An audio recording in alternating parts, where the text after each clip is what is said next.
সামনেই কিন্তু আমাদের এসএসসি জিডির পরীক্ষা রয়েছে এবং তোমরা জানো এসএসসি জিডি পরীক্ষায় আমাদের সময় থাকে 1 ঘন্টা, আমাদের কোশ্চেন করতে হয় 80টা। এই 80টা প্রশ্নের মধ্যে 20টা প্রশ্ন থাকে আমাদের জিকে জিএস এর পার্ট থেকে। প্রতিটা প্রশ্নের নাম্বার থাকে 2 করে, তার মানে 20 গুণে 40 নাম্বার পাওয়া যাচ্ছে জিকে জিএস এর পার্ট থেকে। তুমি যদি ভালো করে প্রিপারেশন করো, এই 40 নাম্বার তোমাকে অ্যাচিভ করতে 5 থেকে 7 মিনিট লাগবে, কারণ 20টা প্রশ্ন তুমি দেখবে, উত্তর করবে। যদি তুমি না পারো তাহলে কিন্তু ছেড়ে দিয়ে চলে আসতে হবে। নেগেটিভ করলে 0.25 মার্কস কিন্তু কেটে যাবে। তো ভালো করে আমাদের জিকে জিএস পার্টটা পড়তে হবে। তো আজকে ক্লাসের মধ্যে বিগত বছরে মানে 2025-এ এসএসসি জিডি পরীক্ষায় কি প্রশ্ন দিয়েছে সেগুলো নিয়ে এসেছি। শুধু সায়েন্সের প্রশ্ন নয়, তার সঙ্গে সঙ্গে ইতিহাস রয়েছে, ভূগোল রয়েছে, পলিটি রয়েছে এবং ইকোনমিক্সের প্রশ্নও কিন্তু রয়েছে। তো চলো ক্লাস শুরু করা যাক এবং প্রত্যেকটা কোশ্চেনের পিছনে কনসেপ্ট জেনে নেওয়া যাক। দেখো, প্রথম প্রশ্ন এসএসসি জিডি 19/2/2025-এ আসা প্রশ্ন। কি বলেছে? বলেছে নিম্নলিখিত কোনটি সঠিকভাবে মিল করা হয়নি। দেখো, প্রথম অপশন বলেছে নিউক্লিয়াস জেনেটিক তথ্য সংরক্ষণ করে। একদম ঠিক বলেছে, কারণ নিউক্লিয়াসের মধ্যেই কি আছে বাবা? ক্রোমোজোম আছে। নিউক্লিয়াসের মধ্যে নিউক্লিয় জালিকা রয়েছে, নিউক্লিয় জালিকার মধ্যে ক্রোমোজোম আছে, আর সেই ক্রোমোজোমের মধ্যে আছে ডিএনএ। এই ডিএনএ দিয়েও পরীক্ষায় প্রশ্ন দিয়েছে যে ডিএনএর পুরো নাম কি। ডিএনএর পুরো নাম ডিঅক্সি রাইবো নিউক্লিক অ্যাসিড, মনে রাখবে। এবং এই ডিএনএর মধ্যে রয়েছে জিন, আর জিন কি করছে? জেনেটিক তথ্যকে সংরক্ষণ করছে, বহন করে নিয়ে যাচ্ছে পিতামাতার থেকে সন্তান সন্ততির মধ্যে। অপশন বি বলেছে লাইসোজোম সুইসাইড ব্যাগ। এটাও ঠিক বলেছে। লাইসোজোম হচ্ছে এমন একটা কোষীয় অঙ্গাণু যে কিনা কোষের মধ্যে থাকে। অন্য কোনো কোষীয় অঙ্গাণু যদি জরাজীর্ণ হয়ে যায়, কার্যক্ষমতা হারিয়ে ফেলে, তাহলে সেই কোষীয় অঙ্গাণুকে কি করে? ও ধ্বংস করে নেয়, আত্মসাৎ করে নেয়। তাই জন্য লাইসোজোমকে সুইসাইড ব্যাগ বলা হচ্ছে। অপশন সি বলেছে রাইবোজোম প্রোটিন সংশ্লেষ করছে। এটাও ঠিক বলেছে। রাইবোজোমের কাজ হচ্ছে প্রোটিন তৈরি করা, তাই একে প্রোটিন ফ্যাক্টরি বলা হচ্ছে। তাহলে অপশন সিও আমার ঠিক। তাহলে স্যার ভুল কোনটা? ভুল নিশ্চয়ই অপশন ডি হবে, মাইটোকন্ড্রিয়া লিপিড বিপাক করছে। তাহলে এটা আমার ভুল বলেছে।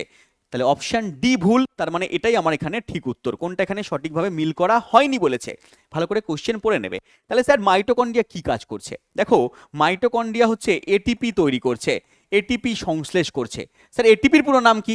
এটিপির পুরো নাম পরীক্ষায় দিয়েছে অ্যাডিনোসিন ট্রাইফসফেট। আমরা যে খাবার দাবারগুলো খাই তার সরল অংশগুলো কোষের মধ্যে যায়। গ্লুকোজ যাচ্ছে, হ্যাঁ, ফ্যাট থেকে ফ্যাটি অ্যাসিড যাচ্ছে, প্রোটিন থেকে অ্যামাইনো অ্যাসিড যাচ্ছে। সেই খাদ্যগুলো হজম হওয়ার পরে চলে যাচ্ছে কোষের মধ্যে। কোষের মধ্যে মাইটোকন্ড্রিয়া কি করছে? ওকে ভেঙে ভেঙে এটিপি তৈরি করছে। এটিপি মানে অ্যাডিনোসিন ট্রাইফসফেট তৈরি করছে। এই অ্যাডিনোসিন ট্রাইফসফেট থেকে শক্তি উৎপন্ন হয়। তাহলে মাইটোকন্ড্রিয়া শক্তি উৎপন্ন করে, তাই একে কোষের শক্তিঘর কিন্তু বলা হয়, মনে রাখবে। তাহলে কোষের শক্তিঘর কাকে বলে বললে? মাইটোকন্ড্রিয়াকে বলবে। আর এর সঙ্গে মনে রাখবে এটিপিকে কি বলা হয়? এনার্জি কারেন্সি বলা হয়। এটিপিকে বলা হয় বাবা এনার্জি কারেন্সি, এটাও তোমরা মনে রাখবে। চলে আসো পরের প্রশ্নে। দেওয়া আছে ইতিহাস থেকে একটা প্রশ্ন দিয়েছে, বিষ্ণু পুরাণ অনুযায়ী চন্দ্রগুপ্ত মৌর্যের মা কে ছিলেন? চন্দ্রগুপ্ত মৌর্য আমরা জানি যে মৌর্য বংশের প্রতিষ্ঠাতা হচ্ছেন চন্দ্রগুপ্ত মৌর্য। তার মায়ের নাম ছিল মুরা। তিনি একজন শিকারীর কন্যা ছিলেন। অপশন নাম্বার বি আমাদের সঠিক উত্তর হয়ে গেল। তখন প্রাচীন ভারতে টোটাল আমাদের সমাজ ব্যবস্থাকে 4 ভাগে ভাগ করা হতো। তাহলে এই 4 ভাগের নাম পড়ে রাখবে। ব্রাহ্মণ ছিল, ক্ষত্রিয় ছিল, ব্রাহ্মণ, ক্ষত্রিয়, শূদ্র এবং হচ্ছে তোমার বৈশ্য। ঠিক আছে, এই 4টে ভাগে ভাগ করা হতো মানুষের সমাজকে। তার মধ্যে শূদ্র বংশ হচ্ছে শিকারীদের মধ্যে পড়তো। তো শিকারীরা শূদ্র বংশের মধ্যে পড়তো। তো শিকারীর কন্যা ছিলেন চন্দ্রগুপ্ত মৌর্যের মা। এবং তিনি কি করে রাজা হলেন? তাহলে রাজা হলেন তার কারণ এই ব্যক্তিকে চেনো? এই ব্যক্তির নাম হচ্ছে চাণক্য, যাকে আমরা কৌটিল্য বলি। তাহলে চাণক্য বা কৌটিল্য কে ছিলেন? চাণক্য বা কৌটিল্য ছিলেন এনার গুরু। ঠিক আছে, মানে চন্দ্রগুপ্ত মৌর্যের গুরুকে বলা হচ্ছে কৌটিল্য বা চাণক্য বলা হচ্ছে। এই চাণক্য বা কৌটিল্য এনাকে শিক্ষা দিয়েছিলেন চন্দ্রগুপ্ত মৌর্যকে এবং তৈরি করেছিলেন ধননন্দের বিরুদ্ধে। নন্দবংশকে ধ্বংস করে নন্দবংশের জায়গায় মৌর্য বংশ প্রতিষ্ঠা করতে সাহায্য করেছিলেন। চন্দ্রগুপ্ত মৌর্যকে রাজা করেছিলেন যিনি, তার নাম হচ্ছে চাণক্য বা কৌটিল্য, পড়ে রাখবে। চলে এসো, 321 খ্রিস্টপূর্বাব্দে এই চন্দ্রগুপ্ত মৌর্য বংশ প্রতিষ্ঠা করেছিলেন। কাকে পরাজিত করে? ধননন্দকে পরাজিত করে। ধননন্দ কে ছিলেন? না, ধননন্দ ছিলেন নন্দ বংশের শেষ রাজা, এটাও জেনে রাখবে। চলে এসো পরের কোশ্চেন, ভূগোলের কোশ্চেন। বলেছে পৃথিবীর বায়ুমণ্ডলের কোন স্তরটি ক্ষতিকারক সূর্য বিকিরণ আটকিয়ে পৃথিবীতে জীবনের সুরক্ষা দেয়। তার মানে সূর্য থেকে একটা রশ্মি আসে, ক্ষতিকারক রশ্মি, যার নাম হচ্ছে অতি বেগুনি রশ্মি। এই অতি বেগুনি রশ্মি পৃথিবীতে প্রবেশ করলে পৃথিবীর জীবজগতের ক্ষতি হবে। একে আমরা ইউভি রশ্মিও কিন্তু বলে থাকি। এই ইউভি রশ্মিকে পৃথিবীতে আসতে দেয় না, তার কারণ হচ্ছে একটা স্তর, যাকে বলা হচ্ছে স্ট্র্যাটোস্ফিয়ার। তাহলে প্রথমে পৃথিবী রয়েছে, পৃথিবীর ওপরে কি রয়েছে? ট্রোপোস্ফিয়ার রয়েছে। ট্রোপোস্ফিয়ার, তার ওপরের স্তরটা হচ্ছে স্ট্র্যাটোস্ফিয়ার। এই স্ট্র্যাটোস্ফিয়ারের মধ্যে একটা গ্যাস আছে যার নাম হচ্ছে O3 গ্যাস, ওজোন গ্যাস বলা হচ্ছে। এই ওজোন গ্যাস কি করে? স্ট্র্যাটোস্ফিয়ারের মধ্যে থেকে অতিবেগুনি রশ্মিকে পৃথিবীতে আসতে বাধা দেয়। তাই একে বলা হচ্ছে তোমার কি বাবা? পৃথিবীর রক্ষা কবচও বলা হয়। তাহলে স্ট্র্যাটোস্ফিয়ারকে পৃথিবীর রক্ষা কবচ বলা হচ্ছে। সূর্যের থেকে অতিবেগুনি রশ্মি ইউভি রশ্মিকে আসতে দিচ্ছে না। কে আসতে দিচ্ছে না? স্ট্র্যাটোস্ফিয়ারে থাকা ওজোন গ্যাসের স্তর আসতে দিচ্ছে না। চলে এসো পরের কোশ্চেনে। দেখো পৃথিবীর বিভিন্ন স্তরের নামগুলো একবার জেনে নাও। পৃথিবীর ওপরে বিভিন্ন স্তর রয়েছে। তাহলে পৃথিবী, তার উপরে বায়ুমণ্ডলের প্রথম স্তরটার নাম হচ্ছে ট্রোপোস্ফিয়ার, যার মধ্যে জীবজগৎ বসবাস করে, যার মধ্যে ঝড় বৃষ্টি হচ্ছে। তারপরে রয়েছে আমাদের স্ট্র্যাটোস্ফিয়ার, যেখানে O3 ওজোন গ্যাসের লেয়ার রয়েছে, অতিবেগুনি রশ্মিকে আসতে দিচ্ছে না।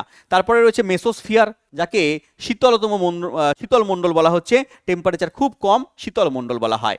তারপরে রয়েছে থার্মোস্ফিয়ার বা আয়োনোস্ফিয়ার, এবং তারপরে রয়েছে আমাদের এক্সোস্ফিয়ার, তারপরে রয়েছে আমাদের থার্মোটোস্ফিয়ারও রয়েছে। তাহলে এগুলো একটু পড়ে রাখবে বাবা। চলে এসো পরের কোশ্চেনে। দেখো ভূত্বকে সীমা, পৃথিবীর ভূত্বকের নিম্ন স্তর এমন শিলার সমষ্টি যা ড্যাশ এবং ম্যাগনেসিয়াম দ্বারা সমৃদ্ধ। তাহলে বলেছে সীমা, পৃথিবীর স্তর যেটা ম্যাগনেসিয়ামের সঙ্গে আর কি রয়েছে। দেখো সীমা যদি নামটাকে আমরা ভাঙি, সীমা, ঠিক আছে, তাহলে এসআই মানে হচ্ছে সিলিকন। এসআই থেকে কি আসবে বাবা? সিলিকন আসবে। তাহলে এসআই থেকে হয়ে গেল সিলিকন, আর এমএ থেকে আসবে ম্যাগনেসিয়াম। এমএ থেকে কি আসবে বাবা? ম্যাগনেসিয়াম। তাহলে সিলিকন আর ম্যাগনেসিয়াম এই দুটো নিয়ে সীমা তৈরি হয়েছে, মনে রাখবে। স্যার তাহলে উত্তর কি হবে আমার? উত্তর হয়ে যাচ্ছে এখানে সিলিকেট। এখানে তো সিলিকন নেই, তো সিলিকেট আছে, সিলিকেট দিয়ে দেবে অপশন বিতে। স্যার এই সীমা কোথায় পাওয়া যাচ্ছে? চলো একবার দেখে নিই। দেখো পৃথিবী হচ্ছে আমাদের এই যে গোলাকার, বৃত্তাকার যেরকম বলবে, ঠিক আছে, উপবৃত্তাকার। তাহলে এই পৃথিবী রয়েছে, এই পৃথিবীকে যদি আমরা তরমুজের মতো করে কাটি, এক চকলা কেটে নিই, তাহলে তরমুজের মতো একটা চকলা বার করে নিই, তাহলে পৃথিবীর ভিতরে আমরা এরকম চকলা পেয়ে যাব, ঠিক আছে, এরকম খণ্ড পেয়ে যাব। সেই খণ্ডের মধ্যে পৃথিবীর ওপরের স্তরে যেটা পাবো সেটার নাম হচ্ছে শিয়াল। ঠিক আছে, কি পাচ্ছি আমরা? শিয়াল পাচ্ছি, SIAL, ঠিক আছে, সিয়াল বলে এটাকে। তাহলে SI এর মানে কি? এর মানে হচ্ছে সিলিকন। আর AL এর মানে কি? AL মানে হচ্ছে অ্যালুমিনিয়াম। তাহলে সিলিকন আর অ্যালুমিনিয়াম নিয়ে কি তৈরি হচ্ছে? না শিয়াল তৈরি হচ্ছে। তার পরের স্তরের মধ্যে কি আছে? যত পৃথিবীর নিচে যাবে ভাঙতে ভাঙতে সীমা পাবে, যেটাকে আমরা বললাম SI মানে সিলিকন, MA মানে ম্যাগনেসিয়াম। এবং পৃথিবীর ঠিক যদি তুমি নিচে চলে যাও, আরো গভীরে চলে যাও, তাহলে তুমি নিফে পাবে। স্যার নিফে মানে কি? NI, FE। NI মানে হচ্ছে নিকেল, আর FE মানে হচ্ছে আয়রন বা লোহা। তাহলে নিকেল আর আয়রন পেয়ে যাচ্ছে। তাহলে এরকম ভাবে তোমরা পৃথিবীকে কাটলে এরকম শিয়াল, সীমা, নিফে পাবে। আর এর নামগুলো কি কি হয়? এর নাম হয় ক্রাস্ট। ক্রাস্ট বলে, ম্যাডাম তোমাদের পড়িয়েছেন, তোমরা জানো ক্রাস্ট, তারপর এটা হচ্ছে ম্যান্টল, তারপর এটা হচ্ছে কোর। ক্রাস্ট, ম্যান্টল আর কোর। ক্রাস্ট কি নিয়ে তৈরি হয়েছে? না শিয়াল নিয়ে তৈরি হয়েছে। ঠিক আছে, শিয়াল মানে কি স্যার? Silicon, aluminium. আচ্ছা ম্যান্টল কি নিয়ে তৈরি হয়েছে? সীমা নিয়ে তৈরি হয়েছে। সীমা মানে কি স্যার? সিলিকন, আর এখানে MA মানে ম্যাগনেসিয়াম। স্যার কোর কি নিয়ে তৈরি হয়েছে? কোর হচ্ছে নিফে নিয়ে তৈরি হয়েছে। NI মানে নিকেল, FE মানে হচ্ছে আয়রন। পড়ে রাখবে। দেখো এই সমস্ত প্রশ্নের উত্তর তুমি ততক্ষণ করতে পারবে না যতক্ষণ না তোমার কনসেপ্ট ক্লিয়ার থাকবে। তো কনসেপ্ট তোমাকে ক্লিয়ার করতে হবে, কারণ এখনকার দিনে দেখো 2025-এ যে প্রশ্ন দিচ্ছে সেগুলো কিন্তু কনসেপচুয়াল টাইপের প্রশ্ন দিচ্ছে। তো কনসেপচুয়াল টাইপের প্রশ্নের অ্যান্সার করতে গেলে তোমাকে কনসেপ্ট জানতে হবে। মুখস্থ যদি করে যাও তাহলে বাবা কিন্তু হবে না। এবারে তো যা হয়ে গেছে হয়ে গেছে, তুমি পরীক্ষা দেবে, সামনেই পরীক্ষা রয়েছে, 1 মাসের মধ্যেই পরীক্ষা হয়ে যাবে তোমাদের। তো পরীক্ষা এখন আর প্রিপারেশন নিয়ে তুমি কিছু করতে পারবে না। পরের বারে তুমি ভালো করে প্রিপারেশন নেওয়ার চেষ্টা করো, বা পরের যে পরীক্ষাগুলো দেবে সেখানে ভালো করে কনসেপচুয়াল ভাবে পড়ার চেষ্টা করো। যদি তুমি ভাবো যে কোথা থেকে পড়বে স্যার, আমি কনসেপ্ট পড়তে চাই কিন্তু কোথা থেকে পড়বো, সঠিক ঠিকানা পাচ্ছি না, তাহলে তোমাকে বলবো ইওর স্টাডি অ্যাপে যুক্ত হয়ে যাও। Your study app Google play store থেকে বা কমেন্ট বক্সের লিঙ্ক থেকে ডাউনলোড করে নাও, কারণ এখানে প্রত্যেকটা ব্যাচ, আমাদের SSC জিডির ব্যাচ, পুলিশের ব্যাচ, রেলওয়ের ব্যাচ, প্রত্যেকটা ব্যাচ আমাদের রয়েছে, যেখানে প্রত্যেকটা স্যার ম্যাডাম পুরো বেসিক থেকে, ফাউন্ডেশন থেকে তোমাকে পড়াবেন, একেবারে বেসিক ভিত তোমাকে পোক্ত করে তারপরে আপডেট লেভেলে নিয়ে যাবেন, যাতে কিনা তোমার সমস্ত প্রশ্নের উত্তর সহজ হয়ে যায়, করতে পারো, কনসেপ্ট তোমার ক্লিয়ার হয়ে যায়। এবং তোমাকে বলবো এই সব সুযোগ সুবিধাগুলো পাবে, এক জায়গায় পাবে, ইউরোস্টাডি অ্যাপের মধ্যে পেয়ে যাবে, ছোটবেলার ঘাটতি পূরণ করতে পারবে বাবা। আপডেটেড কন্টেন্ট তুমি পেয়ে যাবে, all exam cover. All exam cover বলতে কি, তুমি যদি পার্টিকুলার সাবজেক্টের ব্যাচ নাও, যেমন আমার সায়েন্সের ব্যাচ নাও, তাহলে তোমার সায়েন্স এমনভাবে কভার হয়ে যাবে, আমি তোমাকে এমনভাবে পড়িয়ে দেবো যাতে অল ইন্ডিয়াতে সায়েন্সের যত কটা পরীক্ষা হয়, কারণ সমস্ত পরীক্ষাতে সায়েন্স থাকে, তো প্রত্যেকটা পরীক্ষায় এমসিকিউ লেভেলের চাকরির পরীক্ষায় সায়েন্স কিন্তু কভার হয়ে যাবে। এছাড়া তুমি যদি পার্টিকুলারলি ব্যাচ নাও, মানে এসএসসির ব্যাচ নিলে, তাহলে এসএসসি কিন্তু কভার হয়ে যাবে, এসএসসি সব সাবজেক্ট কভার হয়ে যাবে। যদি তুমি রেলওয়ের ব্যাচ নাও, তাহলে কিন্তু রেলওয়ের প্রত্যেকটা সাবজেক্ট কভার হয়ে যাবে।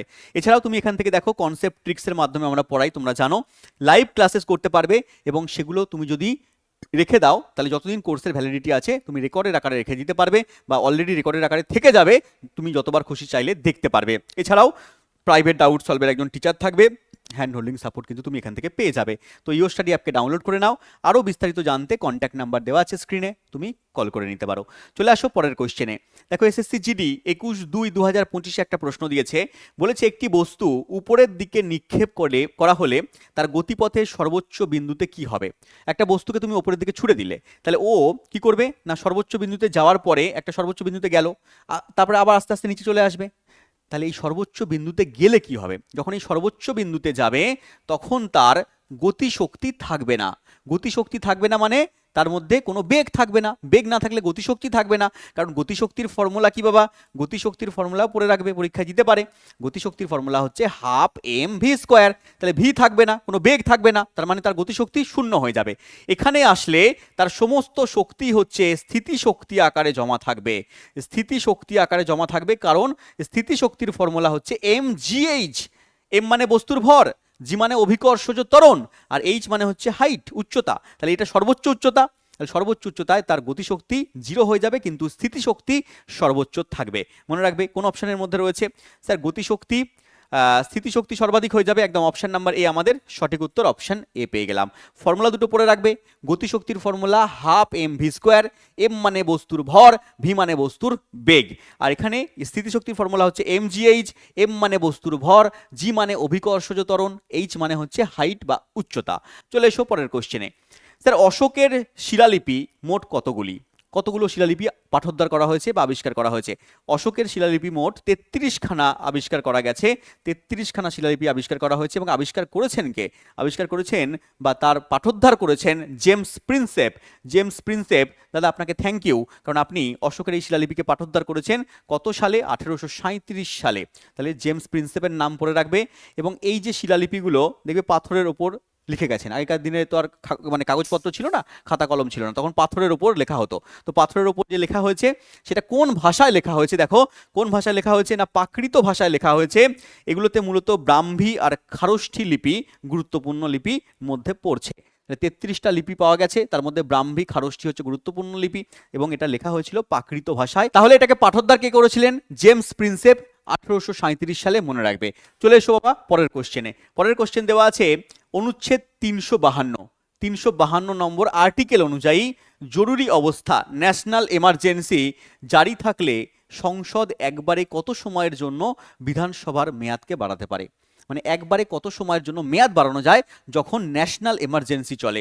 দেখো ন্যাশনাল এমার্জেন্সি চললে ম্যাক্সিমাম 1 বছর অবধি তুমি মেয়াদকে বাড়িয়ে দিতে পারো, ঠিক আছে, 1 বছর করে যতবার খুশি তুমি, পরে মানে 1 বছর শেষ হলো আবার তুমি বাড়াতে পারো 1 বছর, এরকম করে যতবার খুশি বাড়ানো যায়। কিন্তু একবার যদি তোমার মেয়াদ শেষ হয়ে যায়, মানে ন্যাশনাল এমার্জেন্সি শেষ হয়ে যায়, তাহলে পরে কিন্তু 6 মাসের মধ্যে আবার নতুন করে ভোট গণনা করতে হবে, মানে ভোট আবার নিতে হবে। এটাও কিন্তু বলা আছে। 3 রকম ন্যাশনাল এমার্জেন্সি হয় মনে রাখবে। একটা হচ্ছে 352 ধারা অনুযায়ী যদি বিদেশিদের আক্রমণ হয়, ঠিক আছে, দেশের মধ্যে কোথাও শত্রু আক্রমণ করলো, বিদেশিরা আক্রমণ করলো, হ্যাঁ, দেশের মধ্যে গন্ডগোল শুরু হয়ে গেল, তাহলে কিন্তু ন্যাশনাল এমার্জেন্সি 352 নম্বর ধারা অনুযায়ী অ্যাপ্লিকেবল হবে। আর একটা হবে রাজ্যে শাসনতান্ত্রিক অচলাবস্থা তৈরি হয়ে গেলে রাষ্ট্রপতি যখন শাসন জারি হবে, কোনো একটা রাজ্যের মধ্যে অশান্তি গন্ডগোল হলো, তাহলে 356 নম্বর ধারা অনুযায়ী কিন্তু ন্যাশনাল এমার্জেন্সি হবে না, তখন রাষ্ট্রপতির শাসন জারি হয়ে যাবে সেই রাজ্যের মধ্যে। আর্থিক জরুরি অবস্থা তৈরি হবে, এটাকে বলা হয় ফিনান্সিয়াল এমার্জেন্সি। যদি কোনো দেশের মধ্যে ফিনান্সিয়াল গন্ডগোল তৈরি হয়ে যায়, ফিনান্সিয়াল অবস্থা খুব খারাপ হয়ে যায়, আর্থিক অবস্থা খুব মানে নিচে নেমে যায়, তাহলে পরে তোমার তখন 360 ধারা অনুযায়ী, আর্টিকেল 360 অনুযায়ী তখন দেশে ফিনান্সিয়াল এমার্জেন্সি কিন্তু জারি হয়ে যাবে। এগুলো তোমাদের বিদেশ থেকে পড়ান, তোমরা জানো। চলে এসো পরের কোশ্চেনে। দেওয়া আছে ইউরিয়াতে নিম্নলিখিত কোন কোন মৌল উপস্থিত থাকে। ইউরিয়া। ইউরিয়া হচ্ছে তোমার সেই রিয়া যেটাকে আমরা জৈব সার হিসেবে ব্যবহার করি, যেটাকে আমরা জৈব সার হিসেবে কিন্তু ব্যবহার করতে পারি। স্যার ইউরিয়ার সংকেত কি হয়? দেখো সংকেত থেকে আমরা পেয়ে যাব এর মধ্যে কি কি রয়েছে। ইউরিয়ার সংকেত CO NH2 গ্রুপ 2, বা আমরা এটাকে এইভাবে লিখি NH2 কে এদিকে লিখলাম, মাঝখানে CO, তারপরে NH2, তাহলে দুটো NH2 আর CO। তাহলে এর মধ্যে কি কি আছে? N আছে মানে নাইট্রোজেন আছে, H আছে মানে হাইড্রোজেন আছে, স্যার C আছে মানে কার্বন আছে, O আছে মানে অক্সিজেন আছে। তাহলে অক্সিজেন, নাইট্রোজেন, কার্বন আছে, হাইড্রোজেন আছে। দেখো অপশন হচ্ছে তোমার কার্বন আছে, হাইড্রোজেন আছে, অক্সিজেন আছে, নাইট্রোজেন আছে। অপশন ডি আমাদের সঠিক উত্তর। সংকেতটাও কিন্তু পড়ে রাখবে, এটা জৈব সার, সেটাও মনে রাখবে। চলে এসো পরের কোশ্চেনে। দেওয়া আছে নিম্নলিখিত কোনটি সবচেয়ে লবণাক্ত জলাশয় যা পূর্বে জর্ডন এবং পশ্চিমে ইসরায়েল দ্বারা সীমাবদ্ধ? ঠিক আছে, নামটা শুনে কেমন লাগছে? ইসরায়েল। এখন বর্তমানে ইরান ইসরায়েলের যুদ্ধ চলছে, ইরানের সঙ্গে ইসরায়েল আর আমেরিকা যুদ্ধ চলছে, ঠিক আছে। সেই জর্ডান এবং ইসরায়েল দ্বারা সীমাবদ্ধ লবণাক্ত জলের জলাশয় কোনটা? উত্তর হবে Dead Sea. Sir Dead Sea কোথায় অবস্থান করছে? দেখো ভালো করে, এটা হচ্ছে পুরো ম্যাপ, ঠিক আছে, ওয়ার্ল্ড ম্যাপের মধ্যে দেখো ডেড সি রয়েছে এখানে, তার উপরে কি রয়েছে? তুর্কি রয়েছে, এদিকে ইরাক রয়েছে, তারপরে ইরান রয়েছে। এই ইরানের সঙ্গে যুদ্ধ হচ্ছে কার? ইসরায়েল আর আমেরিকা, ঠিক আছে, ইরানের সঙ্গে যুদ্ধ হচ্ছে। দেখো ইসরায়েল কোথায় আছে দেখে নাও একবার। ইরান এখানে রয়েছে, এই ম্যাপ দেখো, ইরান এই পাটটার মধ্যে রয়েছে, আর ইসরায়েল রয়েছে এদিকে, ঠিক আছে, আর আমেরিকা তো তারও ওইদিকে রয়েছে। তাহলে এখানে ইরানের সঙ্গে যুদ্ধ হচ্ছে কার? ইসরায়েল এবং আমেরিকা, ঠিক আছে, পড়ে রাখবে একবার, খুব আপডেটেড খবর, এখান থেকে দিতে পারে পরীক্ষায় কোশ্চেন। এবং এখানে একটা হরমোজ আছে, ঠিক আছে, স্টেট অফ হরমোজ বলা হচ্ছে। সেই স্টেট অফ হরমোজ কোথায় রয়েছে বাবা?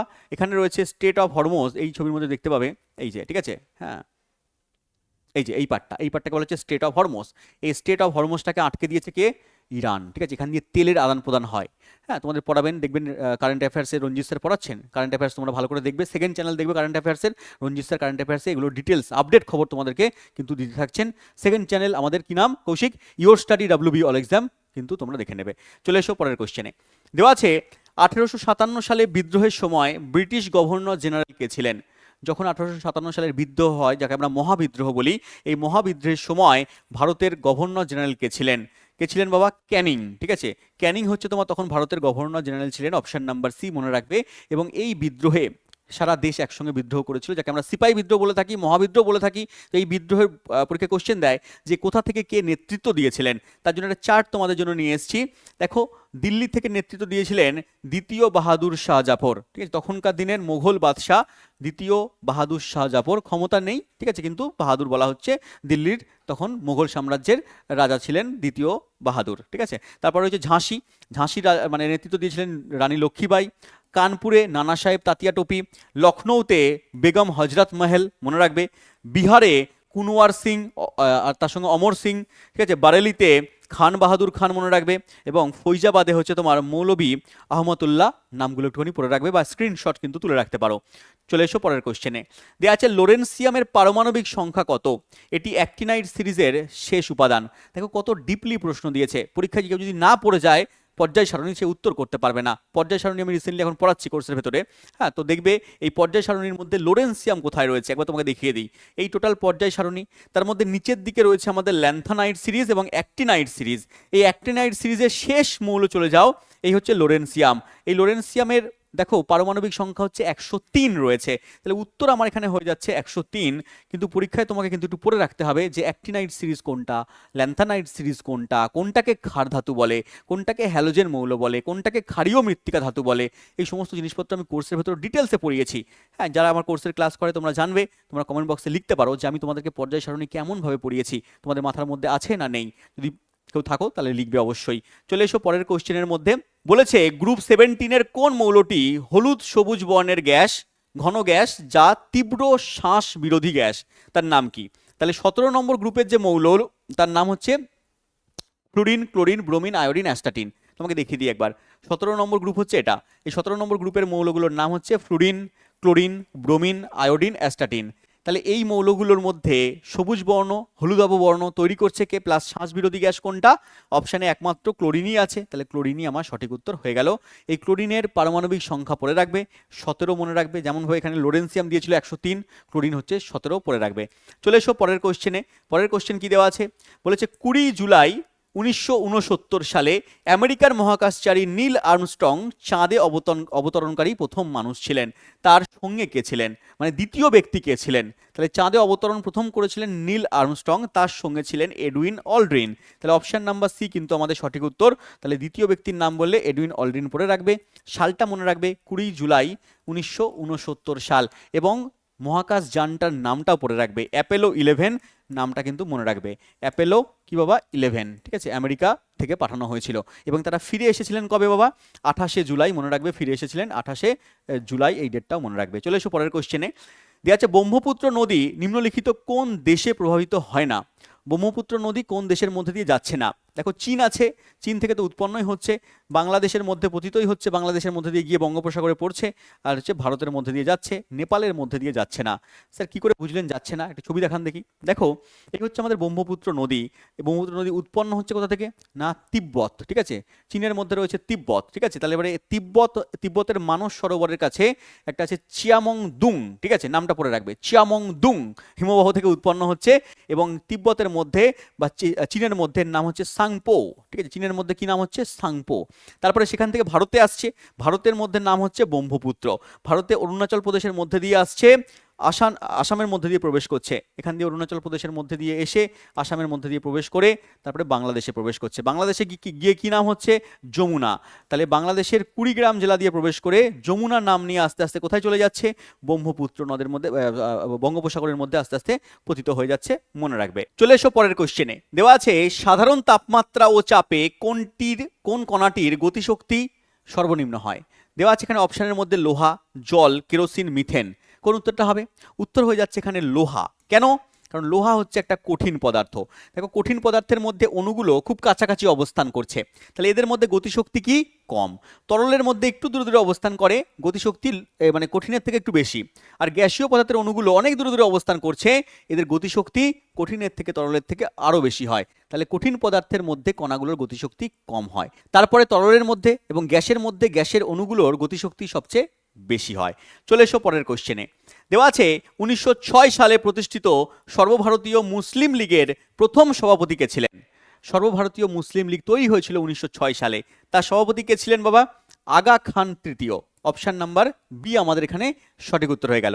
তাহলে এই মুসলিম লীগ পরবর্তীকালে মোহাম্মদ আলী জিন্নাহ যোগদান করে, এবং এই মুসলিম লীগের জন্য পরবর্তীকালে 1940 থেকে আস্তে আস্তে দাবি ওঠে, ঠিক আছে, হ্যাঁ, সেখানে লাহোর প্রস্তাব হয়, সেখানে দাবি ওঠে যে আমরা পাকিস্তান চাই, মুসলিমদের জন্য আলাদা পাকিস্তান করতে হবে। এবং এর জন্য কি হয়, 1947 সালে ভারত যখন স্বাধীন হয় তখন এরা দাবি তোলে যে আমাদের জন্য ভারতকে আলাদা করে দিন, পাকিস্তান বলে একটা জায়গা তৈরি করে দিন, একটা দেশ তৈরি করে দিন। এবং এর জন্যই তখন যখন স্বাধীন হয় দেশ, তখন 1947 সালের 14ই আগস্ট হচ্ছে পাকিস্তান আগে স্বাধীন হয়, তারপরে 15ই আগস্ট হচ্ছে ভারত স্বাধীন হয়। পরে পাকিস্তান আবার ভেঙে যায়, পূর্ব পাকিস্তান থেকে হয়ে যায় বাংলাদেশ, আর পশ্চিম পাকিস্তান হচ্ছে বর্তমানের এখন পাকিস্তান, ঠিক আছে।